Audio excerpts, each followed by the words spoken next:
Connais-toi toi-même. Socrate.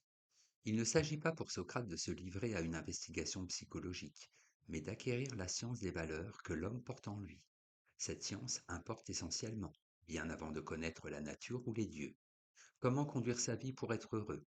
Voilà la question qui hante tous les hommes. L'opinion commune, confortée en cela par les sophistes, identifie le bonheur à la jouissance, au pouvoir, à la fortune, à la beauté. Sans doute, tout cela n'est-il pas négligeable. Mais ce sont là des biens équivoques, qui peuvent nous être utiles ou nous nuire, selon les circonstances, l'usage qui en est fait. Pour qu'ils deviennent utiles, il faut que nous sachions nous en servir. Et si l'homme agit toujours en vue de son bien propre, il peut se tromper sur sa définition. Si nul n'est méchant volontairement, c'est d'abord parce que nul ne veut consciemment se nuire à lui-même. Et donc ce n'est que par accident que la conduite qu'il adopte peut éventuellement s'avérer mauvaise. Par accident et non volontairement. Il faut entendre par là, par ignorance. Si je ne connais pas la hiérarchie des biens, je serai nécessairement malheureux. Par exemple, celui qui consacre son existence à acquérir la richesse en viendra naturellement à nuire à autrui, et donc s'exposera à la rigueur de la loi. De plus, c'est là un bien qui dépend en large partie du hasard, et qui peut échapper à tout instant. Il est donc inconcevable que, sachant tout cela, on puisse vouloir agir de la sorte. C'est la science qui détermine l'action.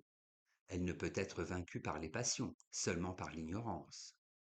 Le primat donné à la science explique les railleries dont Socrate accable aussi bien les institutions, en particulier le tirage au sort des magistrats, que l'inspiration qui permettrait à certains de bien agir par une sorte d'illumination.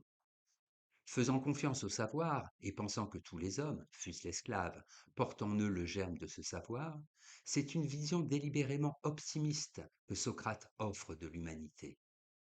Se connaître, c'est d'abord reconnaître que l'on ignore, se défaire des opinions et fausses évidences sur le juste.